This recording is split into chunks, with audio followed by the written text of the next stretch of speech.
así, inaugurada la sede del Partido Popular y precisamente aquí con el director general del Partido Popular de Casalla de la Sierra. Fernando, buenas tardes. Buenas tardes, Juan, ¿qué tal? Preciosa ha quedado la sede. ¿Te gusta? Me ha quedado bonita, ¿verdad?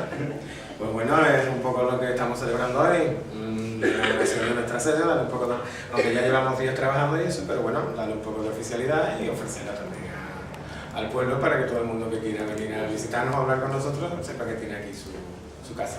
Hoy estamos de fiesta en la sede del Partido Popular de Casalla. Sí, bueno, lo que se trataba era un poco de eso, ¿no? De darle un poco de difusión, que la gente se animara y viniera a echar un ratito con nosotros. Esa era la idea.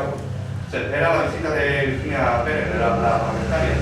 Sí, se nos ha fastidiado un poco porque el anuncio de nuestro querido presidente de las elecciones para el día 28 pues ha provocado que Juanma haya convocado el presidente de la Junta de Andalucía haya convocado una ejecutiva para hoy y ella pues lógicamente forma parte de esa ejecutiva y tiene que estar allí.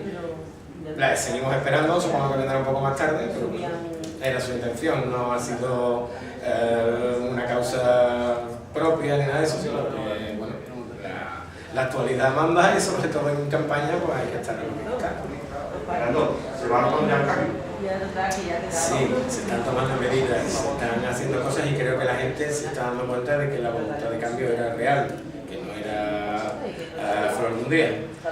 Puestas de sucesiones, subasta de medicamentos, en fin, yo creo que son medidas que ya se están tomando, que eran medidas que... Algo muy importante, enchufado, ya me han salido. Tienes cierta fijación con ese tema, porque en todas las entrevistas me lo comentan. Hombre, que yo sepa, se han anulado 2.500 cargos que se habían nombrado de última hora un poco de extranjeros, ¿no? Pero tanto por parte de Ciudadanos como por parte nuestra hay una voluntad clara de hacer una administración más ágil, más ligerita. Y sí, en ese camino vamos a seguir andando, porque creemos que es necesario. Fernando, en esta única sede ha sido inaugurada en este instante, tanto usted como su equipo, queda mucha hora de trabajo. Sí, sí, muchísimas. Y por eso te decía antes que aunque la inauguración, digamos, formal es hoy, ya llevamos meses trabajando aquí dentro. Tenemos que preparar porque en menos de 100 días tenemos las elecciones, ahora además nos han colado por medio también las generales, aquí ya es un no parar hasta final de mayo. Pero bueno, para eso nos hemos votado de la sede, para eso nos hemos votado de instrumentos y eso es lo que queremos, trabajar y trabajar con la gente si es posible. Que vuelvo a reiterar, que la casa está abierta para todo el que quiera venir a charlar con nosotros, a plantearnos sus ideas, sus inquietudes, lo que vean. Fernando, enhorabuena y muchísimas gracias por atender una vez más. Gracias a vosotros. Muchas gracias.